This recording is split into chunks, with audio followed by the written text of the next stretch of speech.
Los tres tipos de arbitraje que pueden presentarse en la negociación colectiva: el arbitraje voluntario, acuerdo entre las partes, convenio arbitral, ¿no? En segundo lugar, el arbitraje potestativo, que es un arbitraje impuesto por una parte a la otra con ausencia de convenio arbitral, en la cual además les había manifestado que existen diversas posturas, sobre todo arbitrales, aquellas que defienden que el arbitraje potestativo debe ser siempre causado, o sea, debe obedecer a una causal de mala fe, negocial, debidamente acreditada; aquellos que defienden una posición de arbitraje potestativo incausado, que consideran que el arbitraje en materia laboral puede ser siempre incausado y por tanto impuesto por una parte a la otra, ¿no?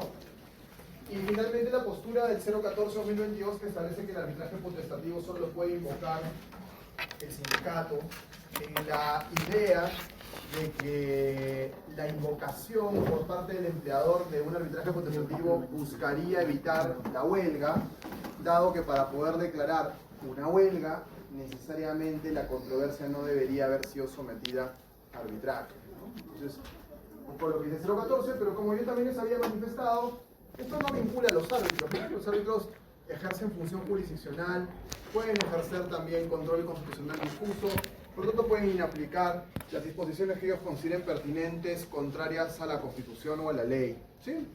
No hay mayor problema en ese sentido, ¿no? Y el tercer tipo de arbitraje que está regulado en la legislación laboral peruana es el arbitraje obligatorio. El arbitraje obligatorio se diferencia del arbitraje potestativo porque en principio no es un arbitraje que una parte le impone a la otra parte, sino es un arbitraje que el Ministerio de Trabajo impone a las partes, ¿no? Primero eso, ¿no? En segundo lugar, cuando el Ministerio de Trabajo decide la imposición de este arbitraje, no es que conmine a las partes a nombrar árbitros y que instalen un tribunal arbitral, sino que el Ministerio de Trabajo se constituye a su vez en el árbitro. En tercer lugar, es una figura que para poderse dar tiene que eventualmente configurarse algunas circunstancias muy excepcionales, no suelen darse, como ya les había adelantado. En principio, para que se dé el arbitraje obligatorio, tiene que haber una huelga, tiene que estar desarrollándose una huelga, y esa huelga o se ha prolongado excesivamente en el tiempo. Bueno, la norma no dice que es excesivo, si son 10 días, 20 días o 30 días, pero sí se entiende excesivo si se compromete gravemente la vida de la empresa o la vida del sector productivo. Una huelga de 3 meses puede ser, digamos, mortal para la vida de una empresa. Puede ser muy complicado, ¿no? O en aquellos casos en que la huelga ha devenido en actos de violencia, ¿no? Actos de grave indisciplina, violencia contra el empleador, contra los bienes del empleador, etcétera, etcétera. O eventualmente es una huelga que asume características graves por su magnitud y consecuencias. Nuevamente una cláusula muy abierta que le permite, digamos, al Ministerio de Trabajo maniobrar respecto al momento de decidir su intervención en el arbitraje obligatorio. Lo cierto es que en el arbitraje obligatorio, la decisión que toma el Ministerio no es una decisión que pueda ser ni apelada, ni cuestionada vía un recurso de revisión o reconsideración, o sea, ninguno de los recursos de la vía prevista en la ley del procedimiento administrativo general, por una simple razón. Y la simple razón es que se considera que la decisión de intervención del Ministerio constituye no un acto administrativo, sino un laudo arbitrario. Eso se ha hecho con el propósito de evitar que el cuestionamiento a la decisión del Ministerio de intervenir en la huelga se traduzca luego en una apelación de la decisión administrativa y una revisión que a la larga no genere ningún efecto, porque lo que se busca en el arbitraje obligatorio es que el conflicto se solucione ya, que la huelga termine ya y que el conflicto se determine de inmediato, ¿no? Entonces, para llevar eventualmente un arbitraje obligatorio, lo que va a hacer el Ministerio primero es promover que las partes lleguen a un acuerdo directamente, y lo va a hacer a través de reuniones extraproceso. O sea, va a convocar a reuniones extraproceso durante un plazo máximo de 10 días, y si no se llega a un acuerdo, va a tomar la decisión de intervenir la huelga e intervenir también la negociación colectiva, ¿sí? Por otro lado, el arbitraje obligatorio puede nacer de oficio por parte del Ministerio, pero también puede venir porque una parte se lo pide, ¿no? Una parte le pide al Ministerio la intervención y el Ministerio la decide, ¿no? que justamente es el caso que está aquí, ¿no? O sea, este es el caso de la empresa Alimentos Costeño y su sindicato, cuyo convenio colectivo del año 2021-22 se resolvió en un arbitraje obligatorio, ¿no? ¿Qué valoró la Dirección General de Trabajo? Básicamente 3 argumentos. Que la medida de fuerza se había prolongado excesivamente en el tiempo, excediendo los 70 días, lo que impacta en la percepción del sustento económico. Recuerden que la huelga siempre implica una suspensión perfecta del vínculo laboral. Es decir, no hay la obligación de prestar el servicio, pero tampoco hay la obligación de que esto sea remunerado. 70 días para un trabajador es un montón. Son 2 meses y algo más de días sin ganar su sueldo, lo que va a tener un impacto en su gratificación, CTS y en el sueldo en general, ¿no? Entonces no es poca cosa, ¿no? En segundo lugar, se valora de que las consecuencias generadas a la tranquilidad pública, lo que significó la intervención de la autoridad municipal y policial, y la actitud contraria al deber de negociar presentada por la empresa reflejada en las ausencias en las reuniones de conciliación extraproceso. O sea, la empresa simplemente dejó de ir a las reuniones de conciliación extraproceso, o sea, ya le llegó, ¿no? O sea, ya no quería tampoco participar en reuniones convocadas por el ministerio, y esto también fue una conducta apreciada para ir al arbitraje obligatorio. Y además, aparentemente se habían acreditado actos de esquirolaje interno, ¿no? Eso es algo que vamos a ver ahora con la huelga, pero tiene que ver con reemplazar trabajadores que se encuentran en huelga, ¿no? Eso se llama esquirolaje, porque a la persona que reemplaza a una persona que está en huelga se le llama esquirol, ¿no? Esos 4 argumentos son los que utiliza el ministerio para decir, no, la huelga se acabó, vamos a intervenir en la huelga, vamos a resolver el conflicto. Eso sí, se pide que las partes presenten su propuesta final de convenio también, se toma en consideración el dictamen económico financiero sin lugar a dudas. De ahí, a partir de ahí, este arbitraje no difiere en nada del arbitraje voluntario, ¿correcto? Y el resultado final es la emisión de un laudo arbitral que hará las veces de convenio colectivo, ¿no? Si quieren saber, en este caso, pues, al final de cuentas, ganó la empresa, ¿no? O sea, la propuesta acogida fue la propuesta de la empresa. Con lo cual, yo lo imagino, digamos, cómo le habrán pasado los de la Junta Directiva del Sindicato, que luego de haber empujado a su base a una huelga de 70 días, pedir ellos el arbitraje, porque el arbitraje obligatorio lo pide el sindicato, terminas con un resultado que no te es favorable para nada, ¿no? O sea, ¿de qué te sirve haber hecho una huelga de 70 días si al final de cuentas has perdido, ¿no? Con lo cual, con esto vamos introduciendo el siguiente tema. La huelga, digamos, es algo que tiene que pensarse con mucho cuidado. La huelga es algo que tiene que desplegarse de manera estratégica, porque si no pasa esto, ¿no? O sea, todo salió mal para el sindicato, ¿no? Salvo que el sindicato haya pensado que perder el arbitraje era algo bueno, que no lo creo. 70 días de huelga para nada, pues no es definitivamente un buen resultado, ¿no? ¿Ya? Este es el arbitraje obligatorio. De estos, en materia arbitral, y ustedes han visto su curso de arbitraje, solo el único que se parece es el arbitraje voluntario, ¿no? El arbitraje obligatorio potestativo no está en la regulación arbitral, ¿no? Ni por asomo, ni siquiera. Es más, cuando se habla de arbitraje obligatorio en contrataciones con el Estado, en realidad lo que busca el Estado es que tú en el contrato pactes la cláusula arbitral. O sea, en eso consiste la obligatoriedad, pero no hay arbitraje sin convenio arbitral, ¿no? Tanto así que ustedes deben haber estudiado en arbitraje que existen lo que se llaman las cláusulas arbitrales patológicas, ¿no? Si el arbitraje queda sin efecto desde el momento en que la cláusula arbitral es ineficaz, es nula, ¿no es cierto? O simplemente es inexistente, ¿no? Aquí fíjense que hay 2 tipos de arbitraje donde no hay cláusula arbitral y aún así se llega, digamos, a un arbitraje, ¿no? Con las características que hemos podido revisar. ¿Estamos aquí? Perfecto.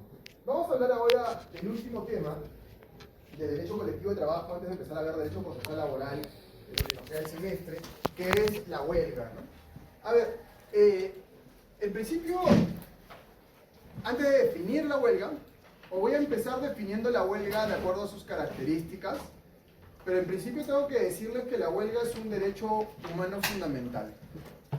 Al igual que la negociación colectiva, al igual que la libertad sindical. ¿Sí? Es un derecho humano fundamental. Está consagrado en todos los instrumentos internacionales en materia de derechos fundamentales, empezando por la Declaración Universal de Derechos Humanos, pasando por la Convención Americana de Derechos Humanos también, ¿de acuerdo? Fíjense que incluso la Corte Interamericana en esta opinión consultiva dice que los estados deben tener en consideración que, salvo las excepciones permitidas por el derecho internacional, la ley debe proteger el ejercicio del derecho de huelga de todos los trabajadores y trabajadoras, ¿no? La huelga es un derecho humano fundamental, ¿de acuerdo? Eso que no les quepa la menor duda, ¿no? Además está consagrado en la Constitución, por tanto es un derecho constitucional, está consagrado en nuestra Constitución en el artículo 28, ¿de acuerdo? Derecho humano fundamental, consagrado en la Constitución, ¿sí? Que debe ser garantizado por todos los estados, salvo determinadas limitaciones. Sin embargo, dice que es un derecho humano fundamental, que no es absoluto, porque ningún derecho fundamental lo es, y en este sentido, no siendo un derecho humano fundamental absoluto, su ejercicio tiene que realizarse en armonía con el interés social y respetando los bienes jurídicos ajenos. ¿De acuerdo? Lo cual nos abre, digamos, el espacio a mencionar algo importante. Creo que se los había adelantado. A lo largo de su formación académica en la universidad, casi siempre las instituciones que estudien estarán orientadas a prevenir un conflicto o a solucionar un conflicto de intereses con relevancia jurídica, pero siempre a través de métodos pacíficos, en la medida que el monopolio del ejercicio de la fuerza la tiene el Estado, pero que no deberíamos nosotros utilizar la fuerza para resolver un conflicto de intereses, porque si no estaríamos en una situación muy complicada. ¿No es cierto? Nosotros hemos resignado libertad, como decía Rousseau en el contrato social, ¿no? Para que el Estado de alguna manera nos proteja y sea el que monopolice la utilización, digamos, de esa fuerza. ¿Estamos? Y entonces, claro, cuando ustedes, por ejemplo, estudian arbitraje, o estudian conciliación, o estudian mediación, o estudian en general teoría general del proceso, lo que se busca es eventualmente prevenir el conflicto, ¿no? O sea, si hay forma de prevenirlo, hay que prevenirlo, ¿no? Y si no se puede prevenir, se tiene que solucionar. Si tiene que solucionar, se tiene que solucionar de manera autocompositiva o de manera telecompositiva, ¿correcto? Eso es lo que van a estudiar siempre. Salvo en este caso. En este caso van a estudiar un derecho humano fundamental de carácter constitucional que no tiene por objeto solucionar ningún conflicto. La huelga no tiene por objeto solucionar ningún conflicto. La huelga tiene por objeto escalar un conflicto.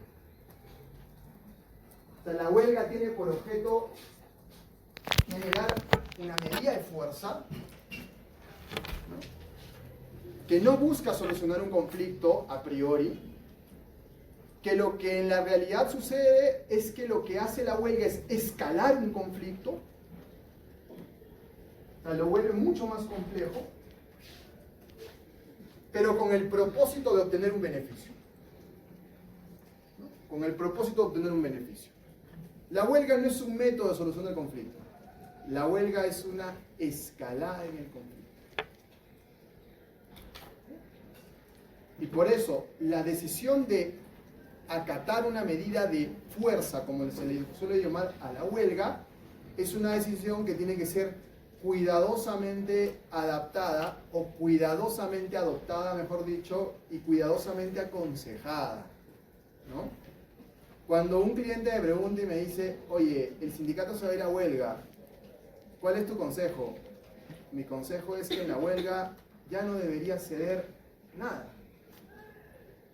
¿Estás seguro? Estoy 120% seguro. Si tu hijo te hace un berrinche en la calle y se pone a gritar en el suelo, ¿no es cierto?, y tú le das lo que él quiere, vas a ver que el berrinche es la forma de hacerlo siempre. Yo le digo, este es tu momento de fuerza. Si tú dejas que el sindicato te quiebre, entonces estás en problemas.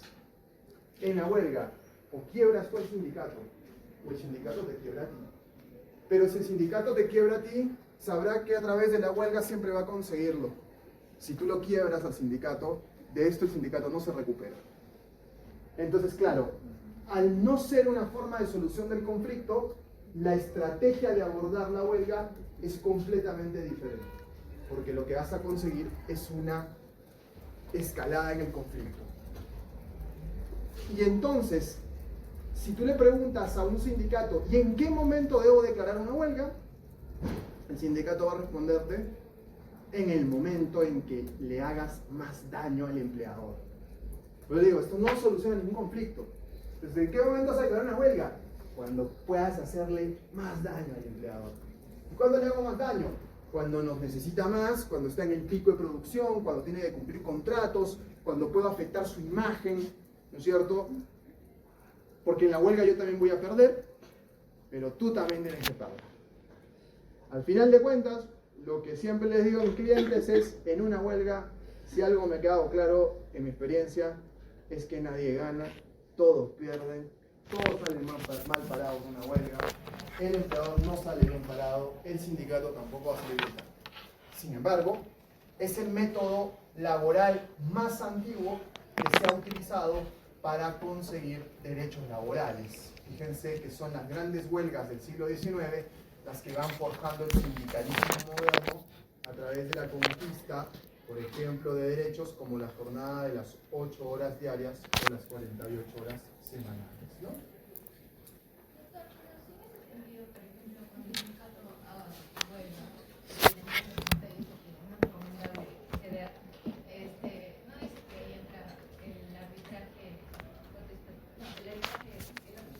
Es obligatorio. Ajá, Claro. no sería perjudicial, porque prácticamente está yendo el arbitraje obligatorio porque la empresa pues no... Ahora, no necesariamente en cualquier huelga el arbitraje obligatorio se va a presentar, ¿no?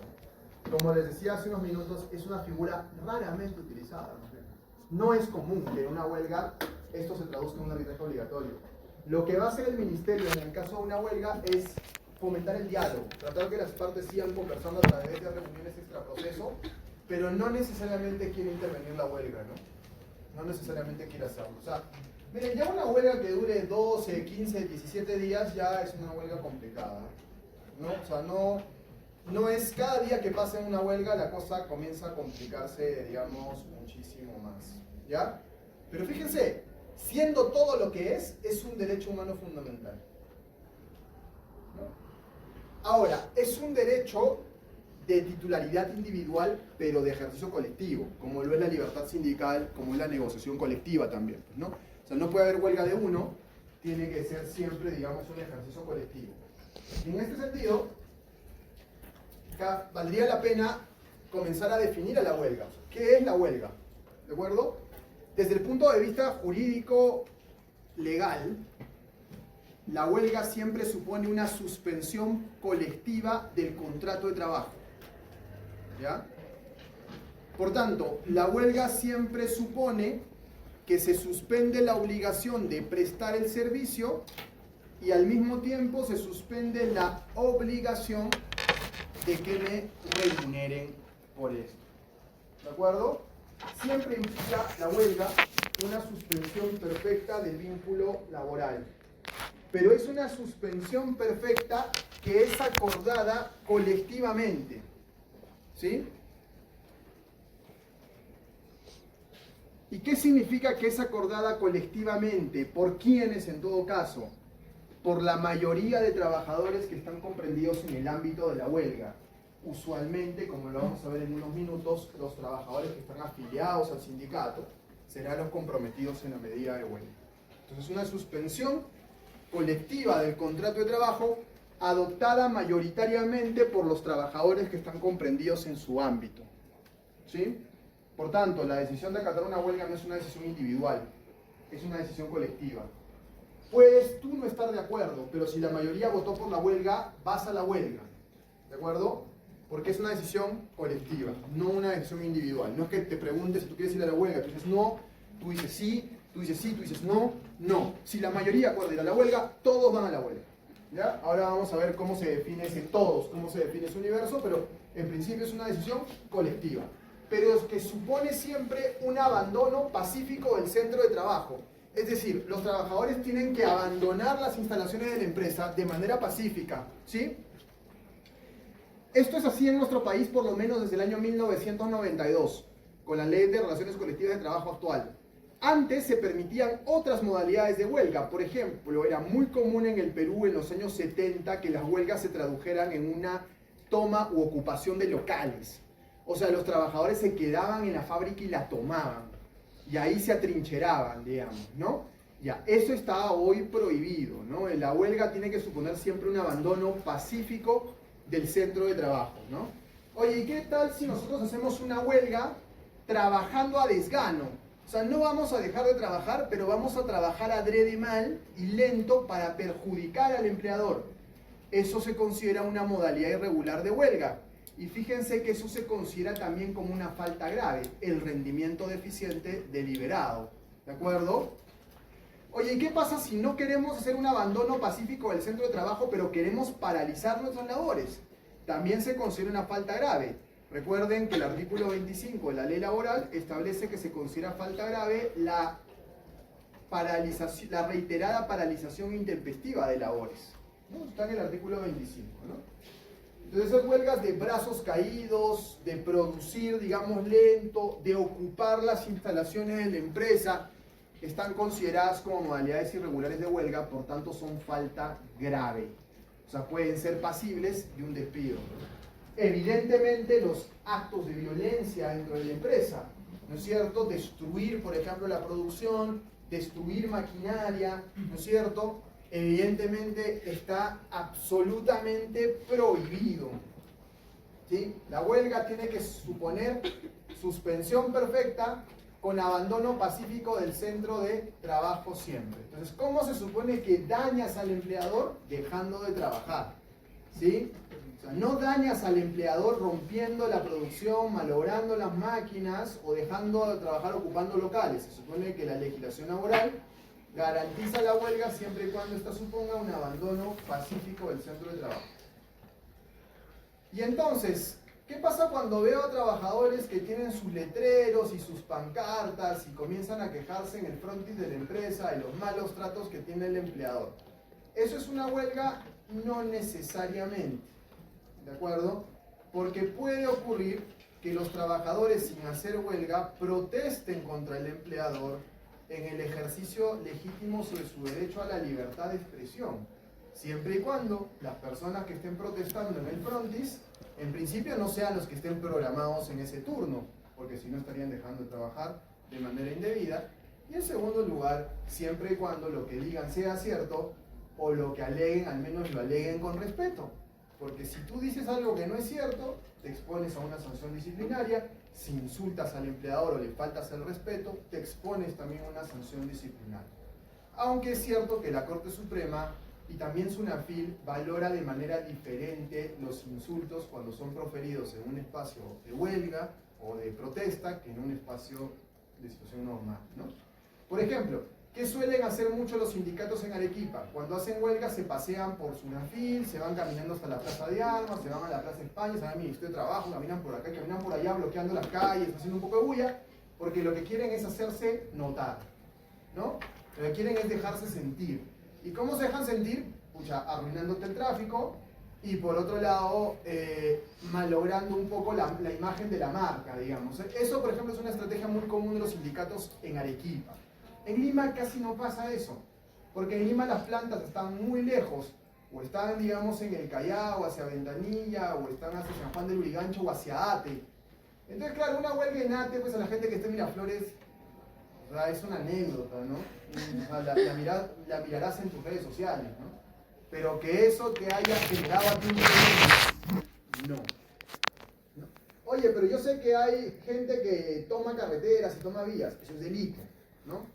Oye, ¿y qué pasa cuando los trabajadores salen y se meten al aeropuerto y lo incendian? Eso es delito, ¿no? Y lo único que demuestra, eso no es una huelga, eso lo único que demuestra es la ausencia del Estado en el país, ¿no? O sea, el desastre total, ¿no? Te meten un piedrón en el auto y tú no puedes hacer absolutamente nada y nadie hace nada, ¿no? Nadie absolutamente hace nada, ¿no?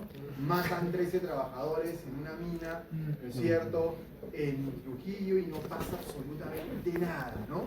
Claro, eso es ausencia del Estado, ¿no? A veces pienso que lo que pasa, por ejemplo, en Camaná o lo que pasa en Madre de Dios se asemeja mucho a lo que pasaba en California en el siglo XIX, pues en la fiebre del oro, ¿no? Cuando no había Estado todavía por ahí, ¿no? Más o menos eso que pasaba en California en el siglo XIX, ¿sí? ¿No es cierto? Eso pasa aquí en el siglo XXI, ¿no? O sea, la ausencia absoluta del Estado, ¿no? No, digamos, eso no es huelga. Entonces, delito, digamos, acompañado de impunidad, si quieres, ¿ya? Pero eso no es huelga. La huelga siempre tiene estas características que acabo de mencionar. ¿Estamos? Ahora, la legislación laboral peruana, para un ejercicio armónico con el interés social de la huelga, ha desarrollado algunos requisitos que tienen que ser tomados en consideración por los trabajadores al momento de declarar una medida de fuerza. ¿Ya? El primero de todos ellos es el objeto de la huelga. O sea, la huelga tiene que tener un objeto, tiene que tener una finalidad, tiene que tener un propósito o tiene que tener, si quieren, una justificación. Y la ley laboral ha establecido dos justificaciones. Empiezo por la segunda, que se explica por sí sola. Que la negociación colectiva haya fracasado y no haya sido sometida a arbitraje.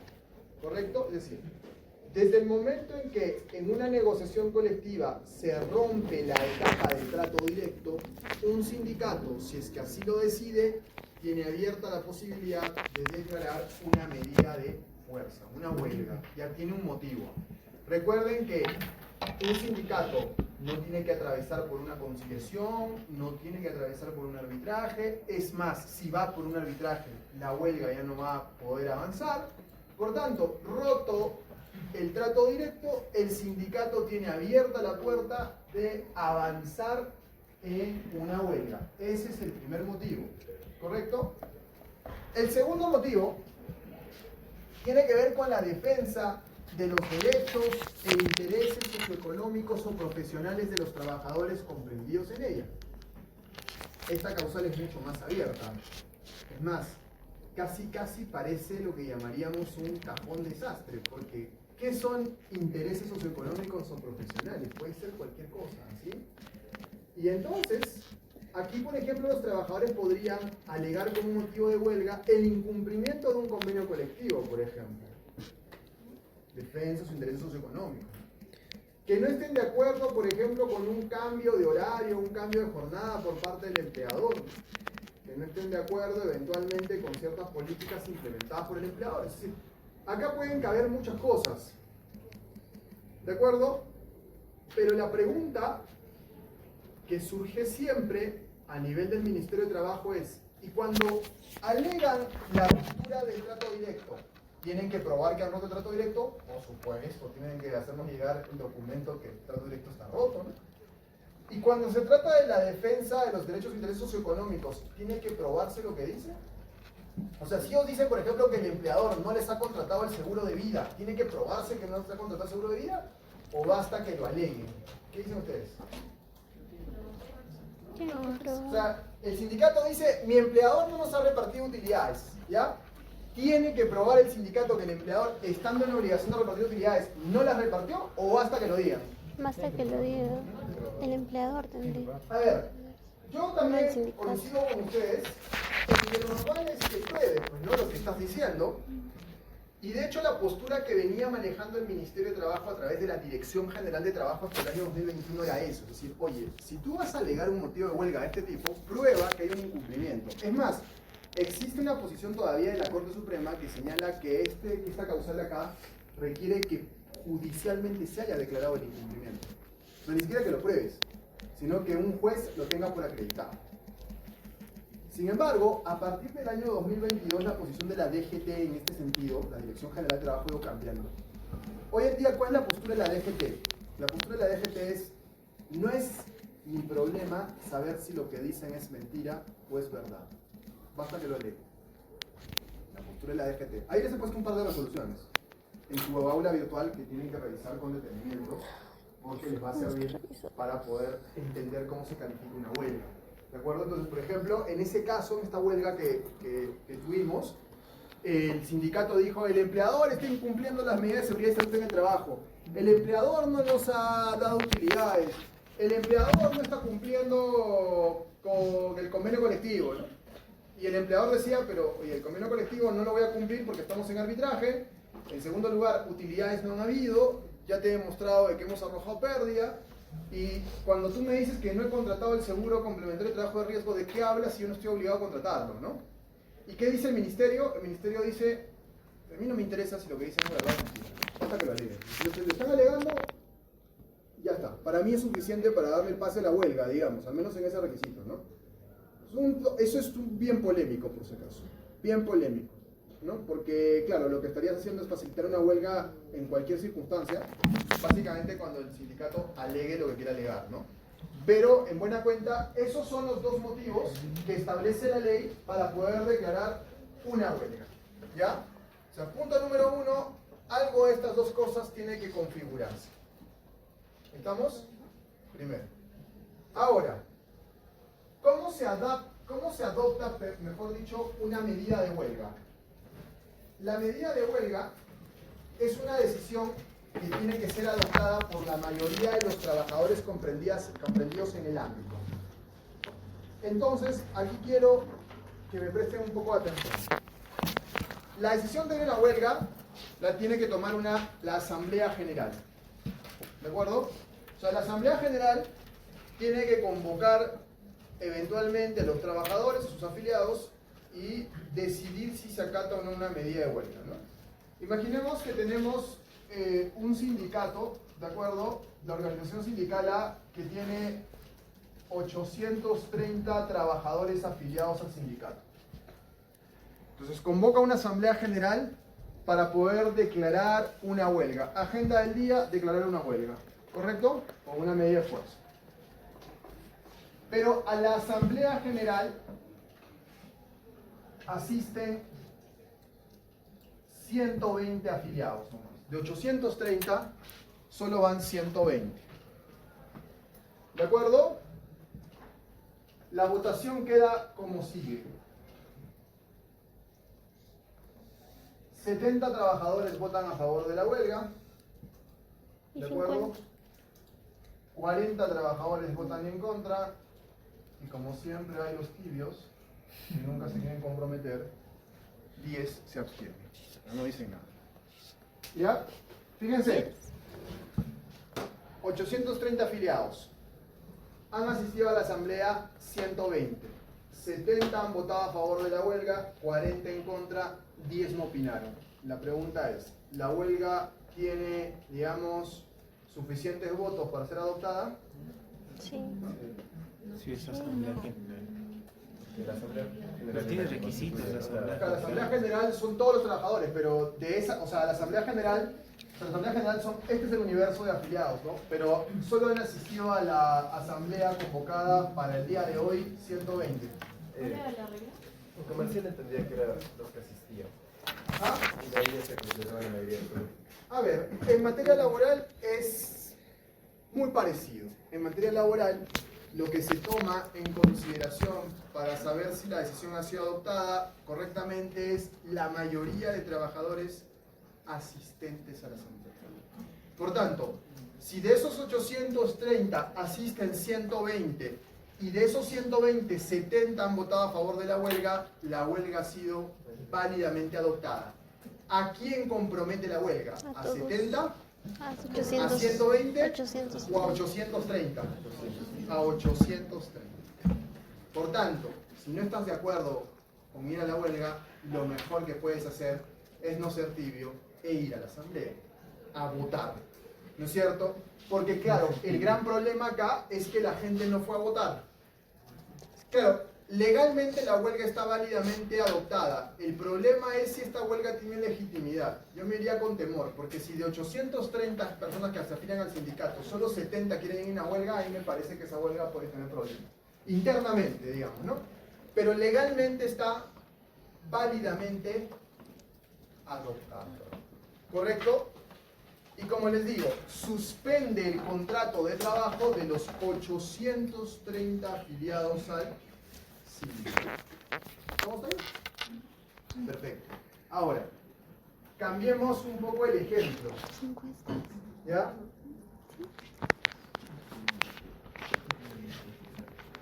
En la empresa a la que pertenece este sindicato hay 1.200 trabajadores en total, entre sindicalizados y no sindicalizados, ¿correcto? Por tanto, el sindicato es mayoritario, ¿correcto? Entonces, recuerden que al igual que en la libertad sindical y la negociación colectiva, el sindicato que afilia a la mayoría de los trabajadores de su ámbito los representa a todos, ¿no? Sindicalizados y no sindicalizados. Por lo tanto, una situación parecida va a pasar en la huelga. Pero fíjense, si este sindicato es mayoritario, entonces, con el ejercicio que les he puesto, la huelga adoptada por 70 suspende la relación de 1200, porque el sindicato es mayoritario. Ojo, siempre con excepción del personal de dirección de confianza, ¿correcto? El personal de dirección de confianza está siempre fuera, ¿de acuerdo? ¿Deberían ser invitados también los no sindicalizados? No, solo pueden votar, de eso vamos a hablar ahorita, pero solo pueden votar los sindicalizados. Porque la Asamblea General solamente es el sindicato, ¿no? Pero, si pasa esto, presten mucha atención,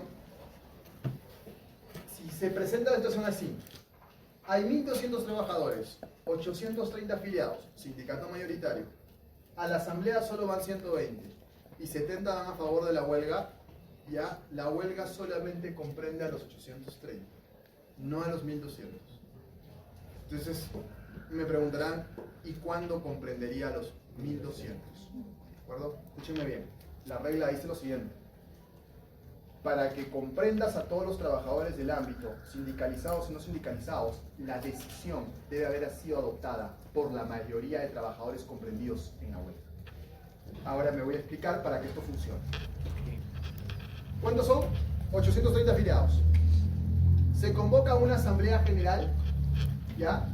Y a la asamblea general de 830 afiliados van 720 afiliados, ¿ya? Y de esos 720 afiliados, vamos a poner acá que 701 votan a favor de la huelga, ¿ya? Y 19 votan en contra. ¿Qué ha pasado aquí? Digamos, la huelga ha sido válidamente adoptada, primero, porque ha sido adoptada por la mayoría de trabajadores asistentes a la asamblea. Pero fíjense, ¿cuántos trabajadores han dicho sí a la huelga? 701. Frente a 1.200. ¿Son mayoría? Sí. Para que se entienda bien, con 600 votos logra suspender el vínculo laboral de todos.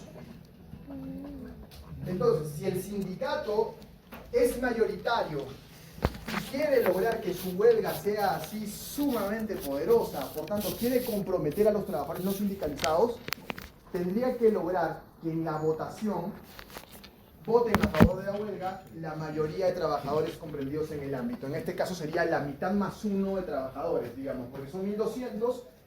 Ya con 601 hubieses conseguido los suficientes votos para suspender la relación.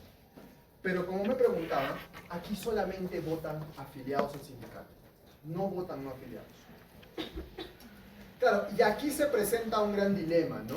El dilema es, oye, pero si yo no estoy afiliado al sindicato, es más, odio al sindicato. Es más, yo no sé qué querrá el sindicato, pero yo lo que quiero es trabajar. Y yo quiero trabajar porque yo tengo que llegar a fin de mes a pagar mis cuentas. Entonces se presenta esta ponderación entre el derecho al trabajo y el derecho a la huelga, ¿no? Porque es algo que los empleadores siempre preguntan también. Dice, oye, tengo trabajadores no sindicalizados que quieren entrar a laborar. ¿Los dejo entrar? La respuesta es, no los puedes dejar entrar porque nuestros amigos que vinieron el miércoles pasado nos van a multar. Estás afectando el derecho de huelga. Oye, o sea que tengo que impedirles el ingreso. ¿Quieren trabajar? Sí, tienes que impedirles el ingreso, ¿no? Entonces, claro, ahí viene justamente ese análisis de ponderación entre qué prima más, tu derecho individual al trabajo y el derecho colectivo de huelga, ¿no? Pero claro, solo que en este caso, claro, si yo fuese sindicalizado, no habría punto de discusión. O sea, ya estás sindicalizado, acatas lo que acata la mayoría. O sea, ahí no hay punto, digamos, de discusión. El problema es cuando no eres sindicalizado, no has participado de la decisión tampoco, pero la decisión te termina afectando bajo los alcances del principio de mayor representatividad actividad sindical y el efecto que el sindicato quiere concebir con la huelga. Entonces, recapitulo, para que la huelga sea válidamente adoptada, tiene que ser adoptada por la mayoría simple de trabajadores asistentes a la asamblea, nada más. Pero para que, cuando estamos en un sindicato mayoritario, para que la huelga suspenda la relación laboral de los no sindicalizados, tienen que votar a favor de la huelga la mayoría de trabajadores asistentes a la asamblea que representen la mayoría del ámbito, también, como aquí. ¿Se entendió? ¿Sí? ¿Sí? ¿Se entendió claramente? Sí. Importante, porque si les dejo un ejercicio de calificación de huelga, que de hecho ya lo tienen, aunque no lo han visto todavía, van a necesitar ver esto con cuidado. ¿Ya? Pero fíjense, vamos, dos requisitos. Objeto, Qué ratito. ya, objeto. Segundo requisito, quórum. ¿No? Necesitas quórum para declarar la huelga. No sé. Estamos ahí, ¿no es cierto? Perfecto. Ahora, ¿y qué reglas nosotros tenemos que seguir? ¿Qué reglas nosotros tenemos que seguir para poder eventualmente convocar una asamblea? ¿Cómo se hace esto, la convocatoria de la asamblea? Eso lo tiene que determinar el estatuto en cada oportunidad. Es el estatuto el que determina eventualmente cómo debe adoptarse la huelga, ¿no? Pero bajo las reglas que les estoy dando. Ahora, cuando se adopta una medida de huelga, se tiene que también decidir si la huelga va a ser indefinida o va a ser una huelga con una fecha de inicio y una fecha de fin. O sea, hay huelgas que solo son de 24 horas, huelgas que son de 48, huelgas que son 72 y huelgas que son indefinidas. ¿De acuerdo? O sea, ¿eso quién lo va a decidir? La asamblea. La asamblea va a decidir eventualmente, digamos, si la huelga va a durar lo que tenga que durar. Y también va a decidir la asamblea qué centros de trabajo estarán comprometidos en la huelga, ¿no? Por ejemplo, un sindicato de alcance nacional podrá decir: la huelga afectará a nuestras plantas en Arequipa, Cusco, Lima y La Libertad. O la huelga solamente será en Arequipa y Cusco. Eso lo va a decidir también el sindicato. O la huelga solamente será en Arequipa. ¿De acuerdo? Eso lo decide el sindicato. Pero claro, en función a su ámbito, ¿no? Un sindicato que solo es de Arequipa no puede decir una huelga en Lima. Solo la podrá decir en Arequipa. Pero si es un sindicato de alcance nacional, podrá decir: la huelga comprometerá todos mis centros de trabajo a nivel nacional y también comprometerá solamente determinados centros de trabajo. ¿Sí? Otro punto muy importante que se debe acordar es cuándo va a empezar la huelga. ¿Ya? ¿Cuándo va a empezar la huelga? Pero aquí sí hay reglas importantes. La regla número 1 es que la huelga tiene que ser comunicada al empleador y comunicada al sindicato con al menos 5 días hábiles de antelación. Y en esa comunicación deberá indicarse además la hora a la que empieza la huelga. ¿Ya? A ver, me explico.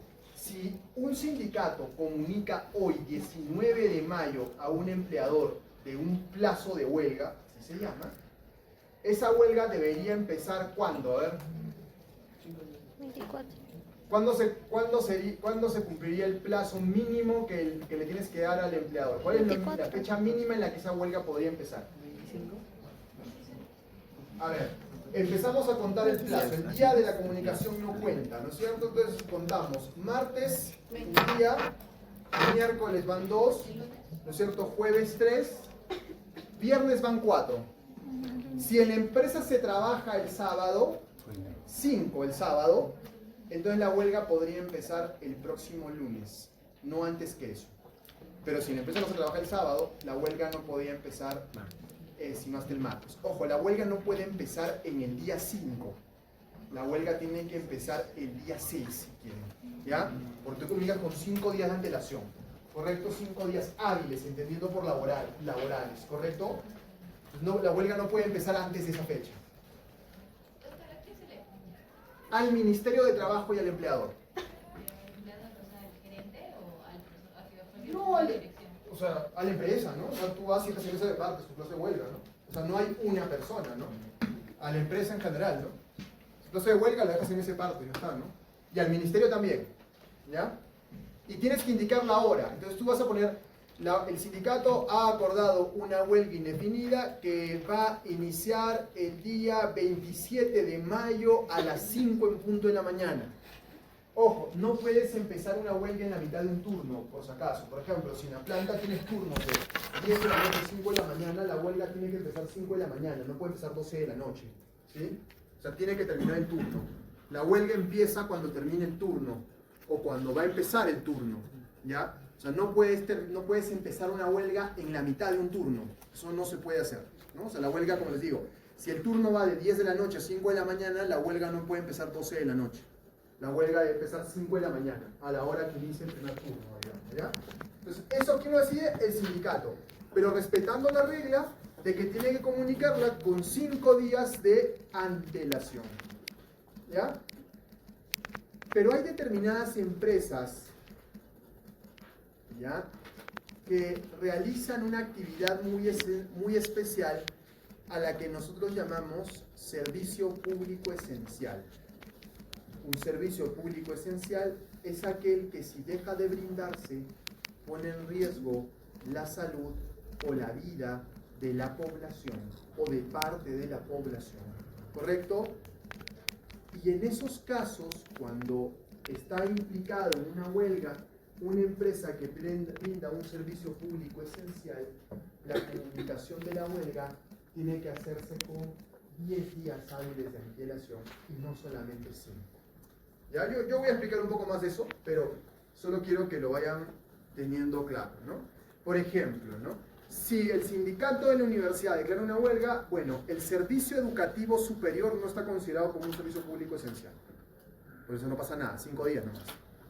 Si el sindicato de la fábrica de chocolate declara una huelga, no pasa nada, 5 días. Pero si el sindicato de la clínica declara una huelga, 10 días. Servicio público esencial. Hospitales. ¿De acuerdo? Por ejemplo, si los controladores aéreos de Corpac declaran una huelga, 10 días hábiles. Porque no pueden dejar las torres de control, ¿no? Las comunicaciones, telecomunicaciones y medios de transporte están considerados como servicios públicos esenciales. Por tanto, la comunicación de huelga se hace con 10 días de antelación. ¿Por qué? Porque vas a afectar a la población, ¿no? Porque tú brindas un servicio para la población. ¿Estamos hasta ahí? En ese caso, 10 días. ¿Ya? Pero también puede ocurrir algo. Si yo declaro una huelga en la universidad, no pasa nada. Todos nos vamos, no pasa nada. O de repente sí. ¿Qué pasa, por ejemplo, si en la universidad, si estas pantallas no se encienden una vez al día, por lo menos se malogran? Entonces, en caso de una huelga, tú puedes hacer lo que quieras, pero yo necesito un azulito cada 8 horas para prender y apagar esto. Porque si no, se malogra mi pantalla. Eso se llama servicio mínimo indispensable. Voy a hablar de eso. Pero el sindicato tiene la obligación de darle al empleador el listado de trabajadores que van a seguir operando en caso de una huelga. Por ejemplo, en el caso de una industria cervecera, no es un servicio público esencial producir cerveza, está clarísimo, ¿no es cierto? ¿No? Por más que siempre eso genere risas, porque para algunas personas quizás sí, ¿no?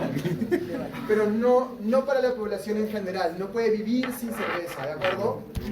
Correcto. Por tanto, no es un servicio público esencial, vamos. Pero si es que se deja sin atender, digamos, ciertos productos como la levadura o la cebada, ¿no es cierto?, y se dejan desatendidos, se malogran. Y eso cuesta millones de dólares.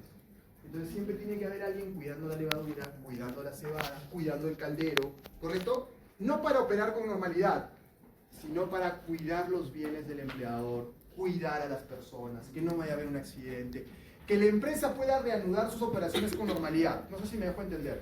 Entonces el sindicato también va a tener que comunicarle al empleador y al Ministerio de Trabajo el listado de personal indispensable, se llama eso. Va a decir, oye, este es mi personal indispensable. En caso de huelga, ¿no es cierto? ¿Cuántos caldereros necesitas? Yo en situaciones normales yo necesito 6 caldereros. Pero en caso de huelga necesito por lo menos 3. Uno por cada. Entonces eso lo va completando el sindicato. Ahora voy a explicar mucho más sobre eso, pero solo quiero para que se vayan formando una idea de cómo se van acreditando los requisitos. Pero si este listado que tiene el sindicato no genera suspensión perfecta. No en el caso de los trabajadores. Más bien, si los trabajadores no van a laborar, son pasibles de ser sancionados. Yo tengo el caso de una huelga del 2018, donde sancionamos con suspensión como a 8 trabajadores, validada en la Corte Suprema 6 días de suspensión por no haber ido el día de la huelga, pese a que estaban calificados como indispensables, ¿no? ¿Sería posible que dentro de esos trabajadores que van a ir a trabajar podrían ir los que no querían ir a huelga? Porque, por ejemplo, los que no habían votado. ¿O es así? Tiene que ir. No, eso lo decía el sindicato. Eso lo vamos a ir viendo ahora, lo decía el sindicato. Y el empleador no propone una cantidad de trabajadores. El empleador es el que propone los trabajadores. El empleador no propone nombres. El empleador propone puestos. Pero eso se lo voy a explicar ahora porque es un procedimiento especial. ¿Ya? Es un procedimiento especial. Pero para una huelga, miren todo lo que necesitas. Y además necesitas hacerle llegar al Ministerio de Trabajo y al empleador un acta de la votación, un acta de la asamblea en copia simple y una declaración jurada del secretario general del sindicato señalando que ha cumplido todos los requisitos. ¿Ya? Eso se lo tiene que comunicar al empleado y al sindicato y al Ministerio de Trabajo. ¿Ya? Vamos.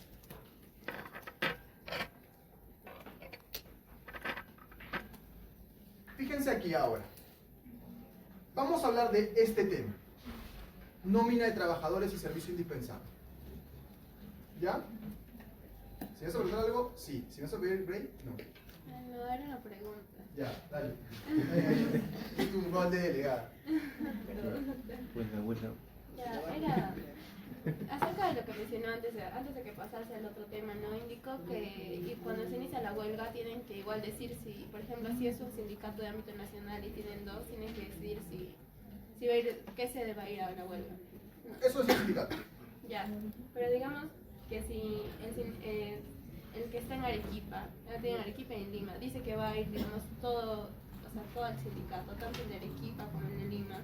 Ojo, Pero en Arequipa hay más trabajadores. el sindicato toma la decisión en función a su ámbito, ¿no? Si tú tienes 2 sindicatos, el de Arequipa solo puede tomar decisiones por Arequipa.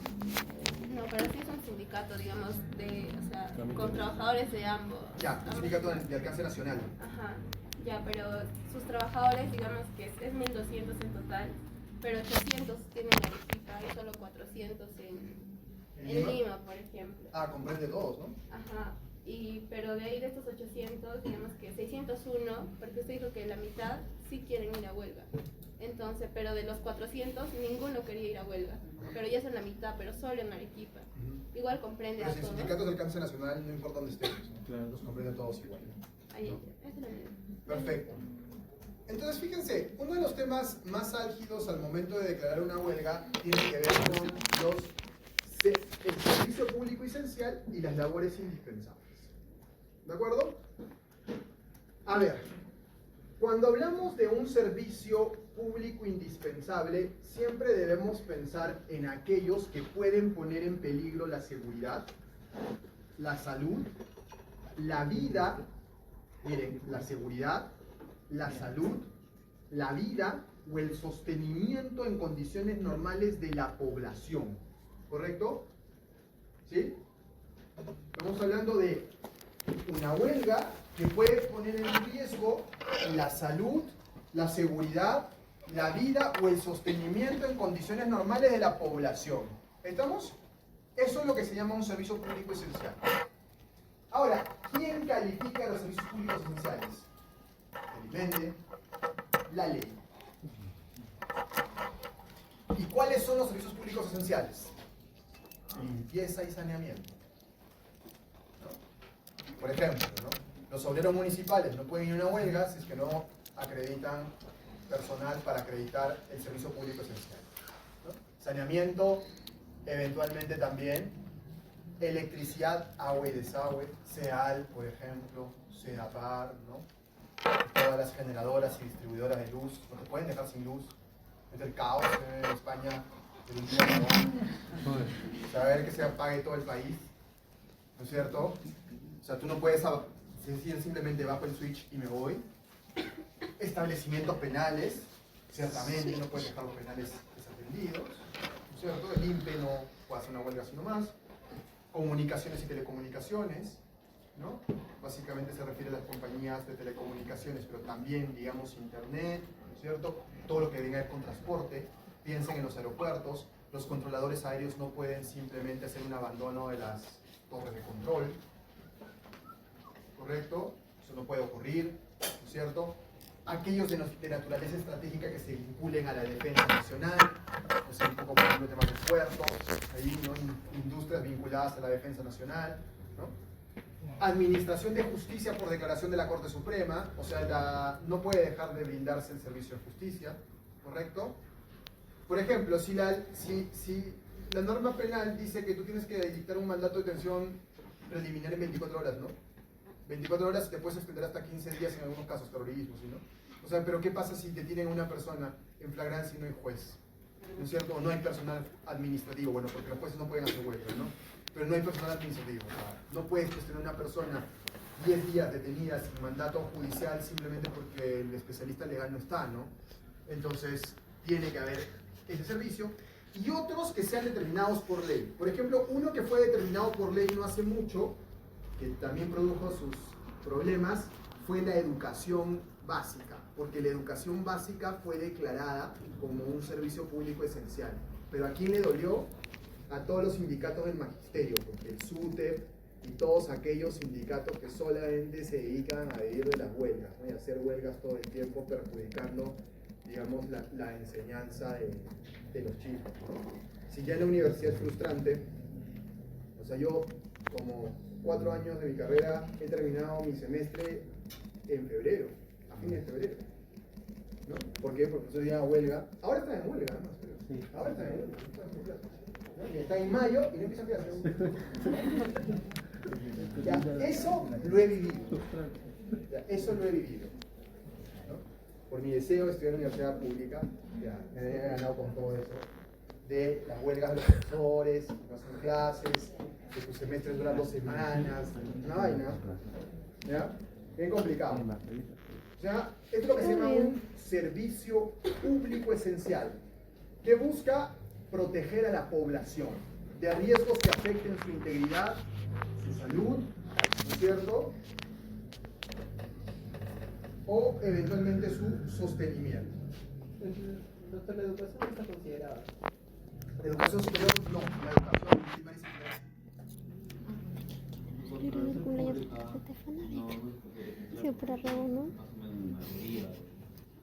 Ah, no, pero se considera el servicio público esencial en atención a la seguridad, la salud, la vida o el sostenimiento, ¿no?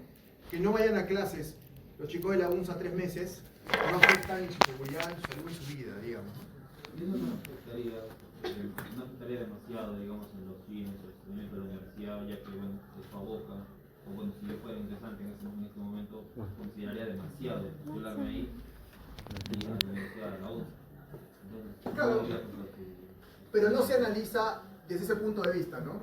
Porque lo que ellos brindan es un servicio público, no se analiza desde el punto de vista que van a perder ingresantes, ¿no?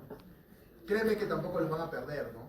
O sea, hay gente que estudia allí porque no queda otra opción también, ¿no? Miren, yo no sé cómo es ahora, pero yo pagaba 47 soles en mi primera matrícula del semestre y en el segundo semestre 5. No pagaba ningún curso. O sea, pagaba al año 42 soles, me costaba la universidad. O sea, definitivamente estaba pues subvencionada, ¿no? Y hay gente que solo está a pagar eso, ¿no? Pero eso es lo que hay. Por eso lo paga el Estado, finalmente. Por eso es que a veces se hace tan complicado pues ingresar, ¿no? Porque, pucha, todo el mundo quiere estar ahí porque está subvencionado, ¿no? Pero no va por el tema de la oferta, digamos, va siempre por este tema, ¿no? Es más, el SUTEP discutía de que si los chiquitos no iban al colegio unos meses, ¿en qué les afectaba, ¿no? Pero el Tribunal Constitucional validó que la ley de la carrera magisterial dijese que la educación inicial, primaria y secundaria era un servicio público esencial, ¿no? Que debía seguir operando en caso de huelga, porque claro, lo que no van al colegio los chiquitos, eso es bien perjudicial. O sea, las diferencias se hacen saltantes. No tienen idea cómo se ven en la universidad. De repente lo han visto, pero en la universidad las diferencias son saltantes. Yo sí lo he visto en la UNSA, por ejemplo.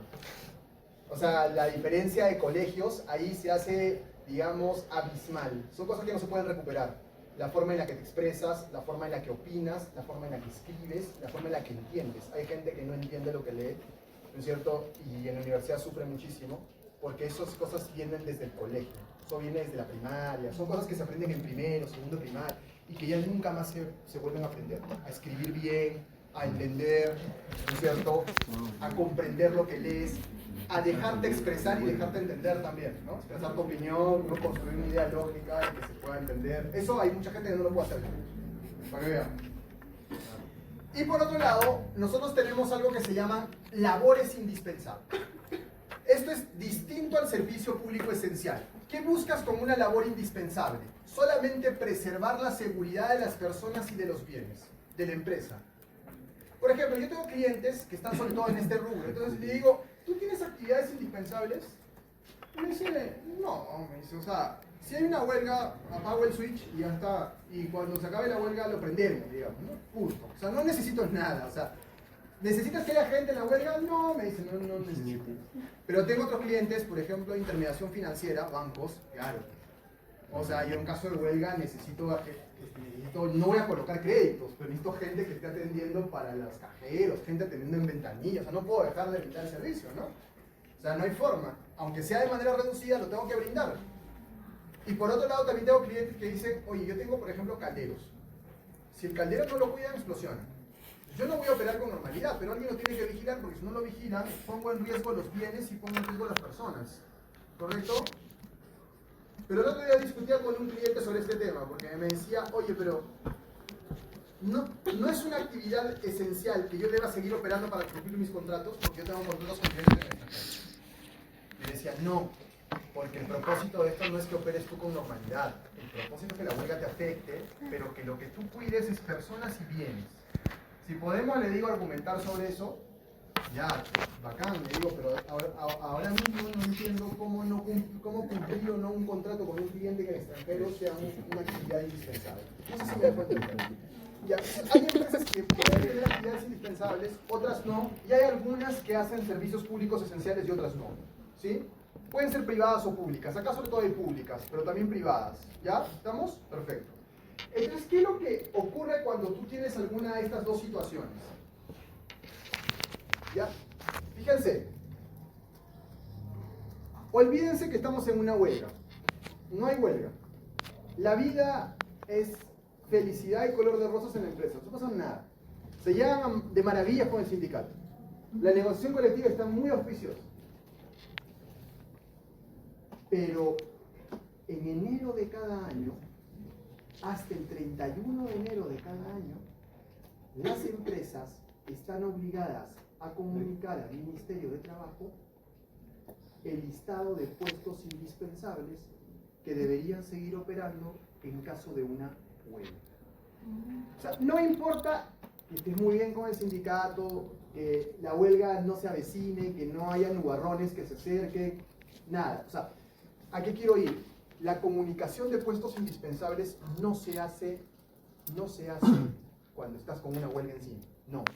La comunicación de puestos indispensables ya se hizo. ¿Cuándo se hizo? A inicios de año. Entre el 2 y el 31 de enero de cada año, las empresas comunican al Ministerio su listado de puestos indispensables. ¿De acuerdo? Es un informe técnico que básicamente tiene estas partes. Puestos que deben permanecer ocupados en el centro de trabajo en caso de una huelga. El número de trabajadores por cada puesto. El número de trabajadores por cada turno y horario. El número necesario de trabajadores en caso de una huelga y los horarios y turnos en las que los necesitan. ¿Y qué te pide este informe técnico? Que por cada puesto tú justifiques y digas, yo necesito para el puesto de, no sé, cocinero, ¿sí? Una persona permanentemente en caso de una huelga, porque si no tengo un cocinero no va a haber quien esté vigilando la levadura. Y esta levadura se puede echar a perder. Y tienes que decir, y necesito un cocinero desde el inicio de la huelga hasta su culminación de tal hora a tal hora. Ojo, el empleador no da nombres, da puestos. ¿Correcto? Da puestos. Y ya en el caso de una huelga, el sindicato rellena esos puestos. Pues el sindicato le dice, estos son los puestos, ya, acá está mi listado de gente que se va a tener. ¿Correcto? ¿Ya? Hay un detalle importante.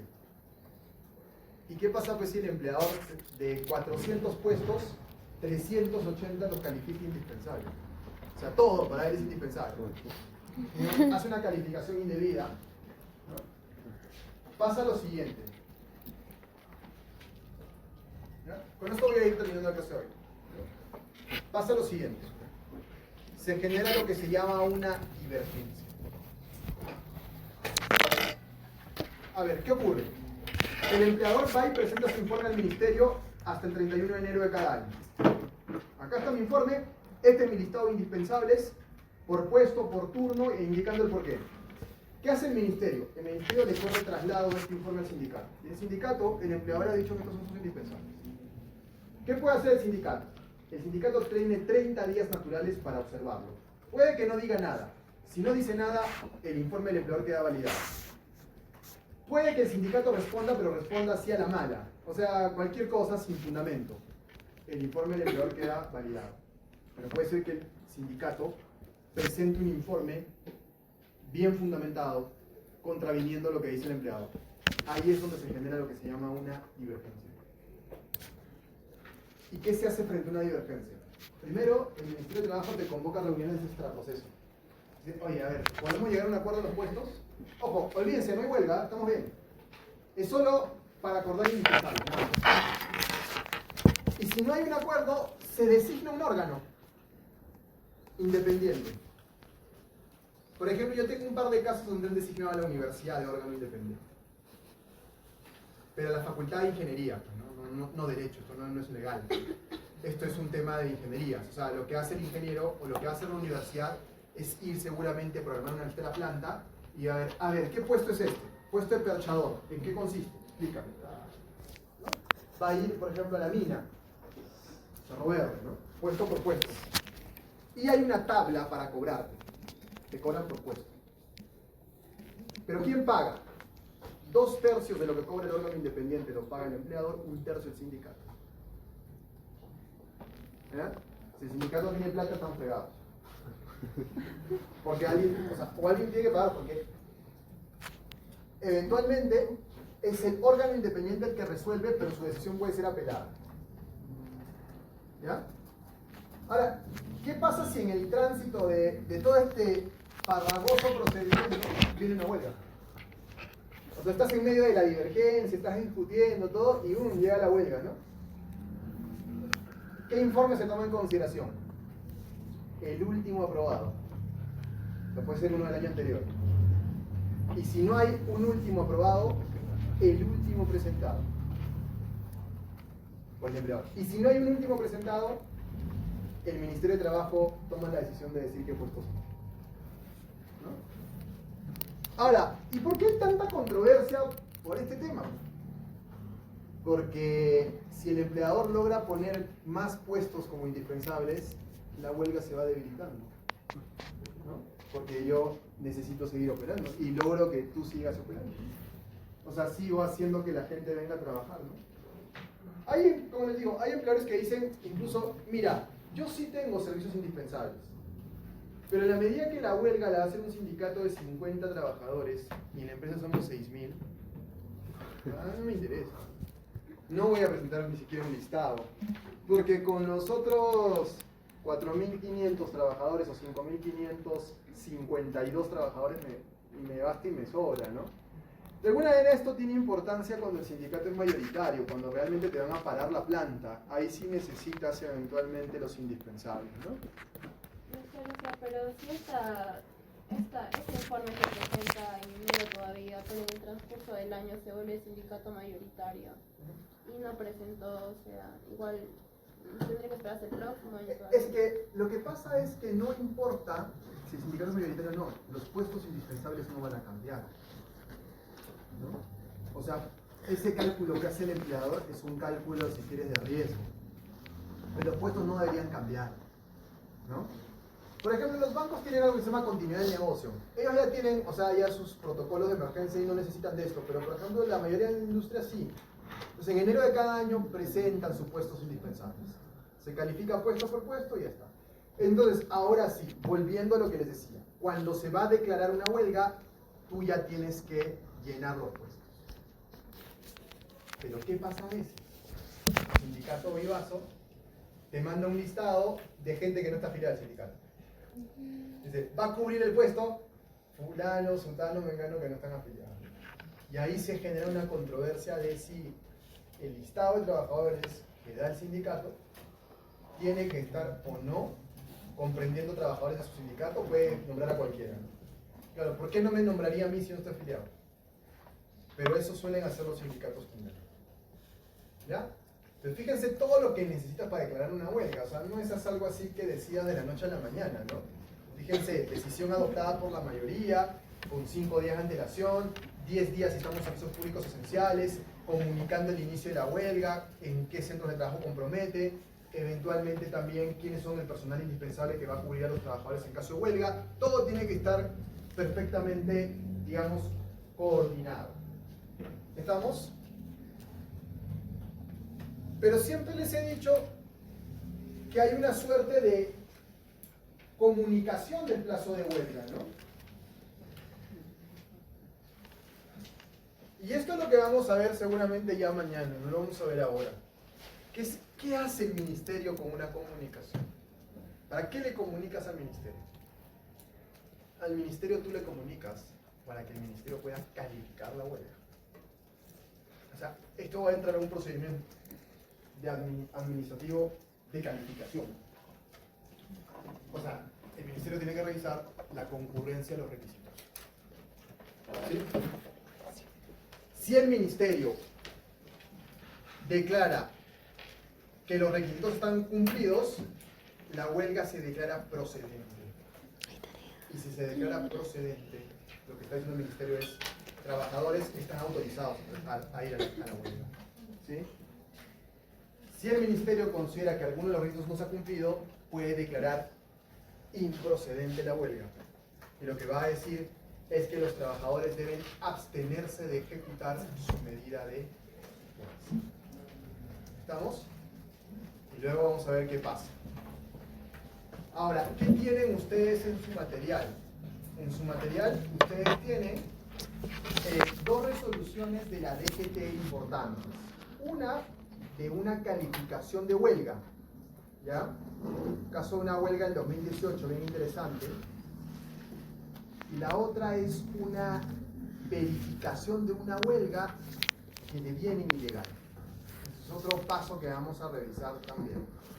Yo les recomiendo que revisen ambas resoluciones, porque les va a servir para un caso que les he dejado, que ya está abierto, ya estaba abierto desde hoy hasta las 7, pero evidentemente no lo vamos a hacer ahora, pero ya está el caso abierto, así que lo pueden ir pensando y lo vamos a hacer mañana, ¿de acuerdo? Las preguntas las vamos a resolver mañana en nuestra sesión de las 7:30 a 8:15, de tal manera que el miércoles yo pueda explicarles el caso, complementar lo que estamos haciendo y terminar de ver huelga, y hasta ahí deberíamos llegar para nuestro examen, que debe ser la próxima semana. Sí, ¿no es cierto? Eso es. ¿Alguna duda o pregunta hasta ahí? Doctor, ¿solo deviene en procedencia o puede ser también declarada inadmisible por algún error formal o algo así? Ah, no, es improcedente de frente. Por eso es que tu pregunta es importante, porque recuerden cuántos días son, 5, ¿no? Para comunicar. Ya, el ministerio tiene 3 días para calificarla. Máximo, ¿no? Ahora, ¿qué suele hacer el ministerio? El ministerio no suele comunicar a las partes el resultado de su decisión hasta el día 3, muy tarde. ¿Por qué? Porque lo que quiere es, primero, cuando tú comunicas en plazo de huelga, lo que hace el ministerio es convocar a las partes a reuniones extraproceso. conversen.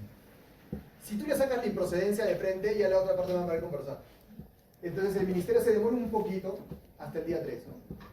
Ahora, hay un detalle que ha surgido en el 014-2022 que es un poco peligroso, bien peligroso. Para mí este es el tema más peligroso del 014-2022.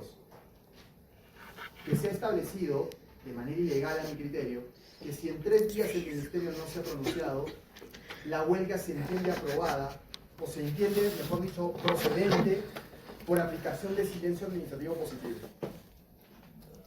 Y yo, que no sé nada de derecho administrativo, me queda de la universidad que no puedes declarar o someter a silencio administrativo positivo, ¿no es cierto?, decisiones que afecten a terceros, en este caso al empleador. Eso contraviene la ley de procedimiento administrativo general por donde la vean, ¿no?